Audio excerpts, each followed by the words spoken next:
Watch Kewan Jones is going to come right here. Big power running play. Now, Kewan Jones, they list him at 187 pounds, so you think he'd be more of a scat back. He runs as if he were 225 pounds. Moves the pile forward every time. He's the guy who gets the ball in their short yardage and jumbo set. The guy that they want to have the ball at all times in that situation. There's Mike Leach in his third year.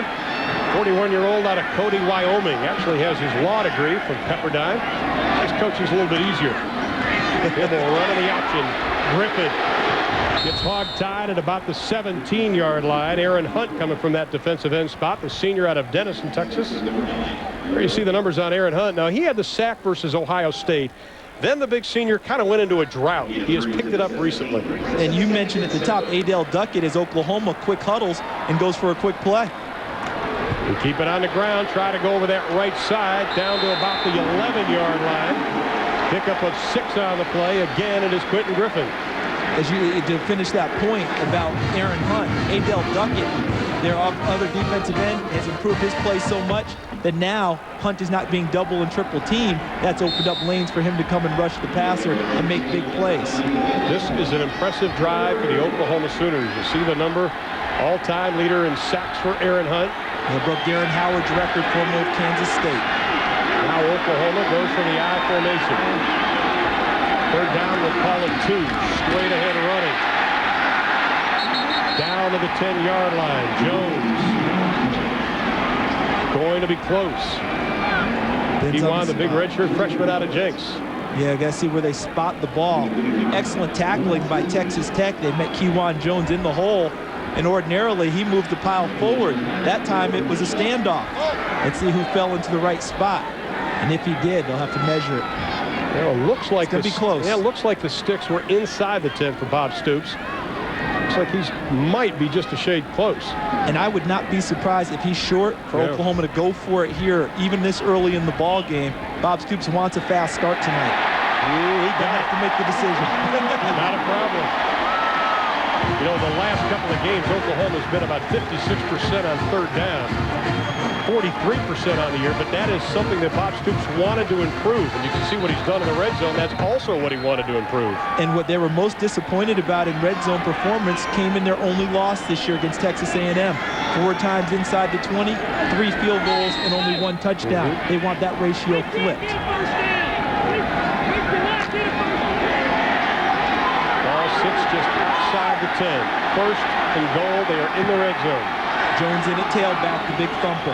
Smith in motion. They keep it on the ground. Straight ahead running. It's Jones to the end zone. Touchdown, Oklahoma.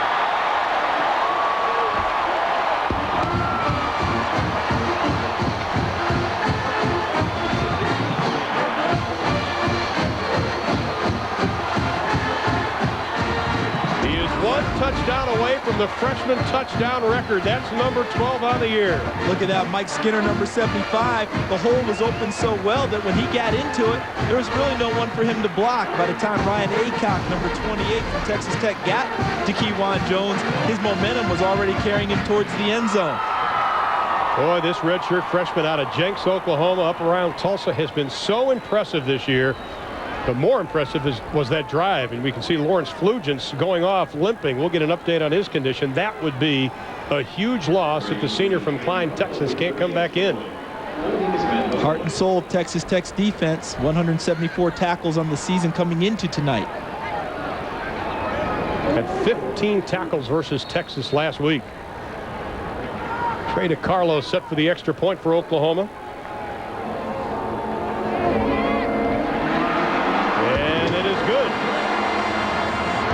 Oklahoma takes the opening kickoff.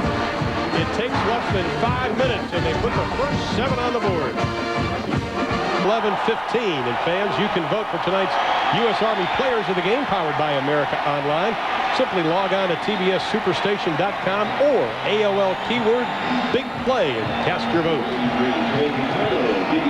Mike Leach has seen his team come from behind in a couple of games, most notably the Texas game and the Texas A&M game, so 7-0 lead doesn't shake him up too much. Ray DeCarlo set to kick it away. Ivory McCann and Vincent Meeks back for Texas Tech. McCann usually has the green light. It is a short kick.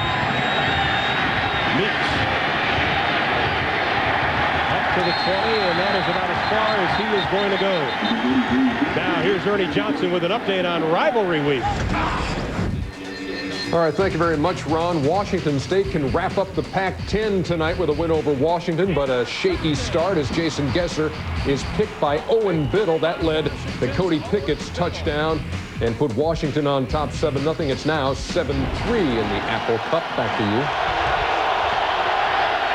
We'll keep an eye on that. That obviously has implications, Ernie, on what Oklahoma does as far as the BCS standings.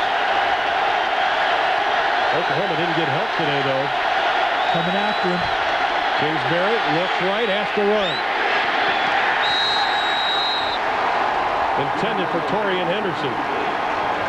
Now this Texas Tech offense, #1 pass offense in the country. Cliff has 7 NCAA and 13 Big 12 records. This young man is so calm, and we've seen him progress the last 3 years. And it's been, the blossoming into a swan, but he did it a lot earlier than his senior year. His senior year has kind of been the cherry on top of the ice cream, because this guy has all the tools to be a great one.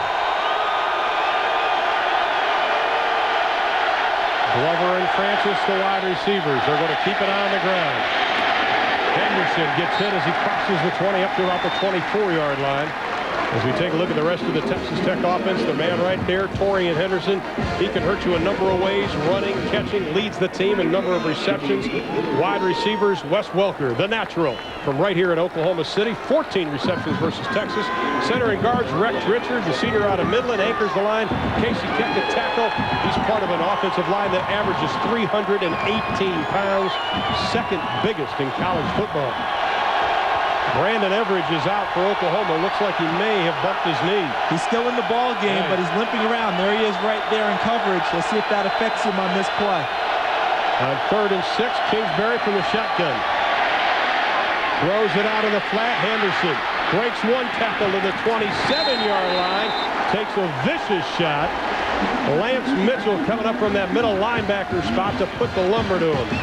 Antonio Perkins helping clean up. If the tackle was missed first, one thing that Oklahoma has to do tonight is tackle well in space, meaning one-on-one open field.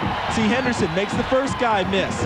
As Wandre Woolfolk, number 17. There's Mitchell, Perkins, they clean up there. Texas Tech has to punt on their first possession. Antonio Perkins waiting for the Clinton Greathouse punt. Perkins back at his 30. He is extremely dangerous. 2 punt returns for a touchdown this year. A low kick with the wind, doesn't take advantage of it. Now they tried to kick it away from him, and they did, but they're giving Oklahoma good field position. Only 34 yards on the kick for Greathouse. I think he's just glad that Perkins didn't get his hands on it. We're going to take a break. The Sooners already on top by a touchdown. Home Depot. Along with Charles Davis, Craig Sager, and Aaron Andrews, Ron Poulin welcoming you back to a crisp night here in Norman, Oklahoma. Absolutely perfect weather. The Sooners, 3 minutes and 45 seconds for a touchdown on their opening drive, and they've got it again. They're coming out spread formation shotgun as they did on the first series. Little motion. Lugans is out for Texas Tech. Norman is in at the middle linebacker spot. Keep it on the ground. Griffin dumps the tackle. Look out! To the 30. To the 10. Cuts back. Touchdown, Oklahoma!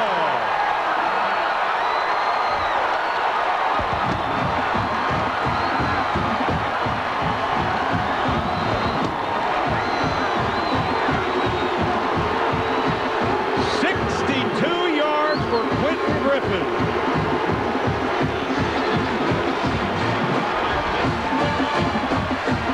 Second longest run of this year for Griffin. Set up for him was the first series. When Oklahoma came out, spread formation, threw the football the first couple of plays. Let Texas Tech know that they're going to be a little wide open. They came out, showed the same look. This time ran it inside, a couple of key blocks, and then some great balance. And 62 yards later, you have 6 points. Watch, because Quentin Griffin's a little guy. He's not supposed to be able to run inside. Let's put that myth to rest right now. He runs inside, gets a couple key blocks. Notice how he keeps his balance. Slips out of one tackle. Nice cut inside on Vincent Meeks, the freshman free safety, who was a running back a few weeks ago. Now watch how he uses his speed, tempers himself, goes right inside of Joselio Hansen. for the final couple of yards. And Quentin Griffin, yes, he can go long distance, folks. The Tulsa game was the season opener with well over 200 yards that game. Against Texas, over 200 yards in that game. This guy can move it.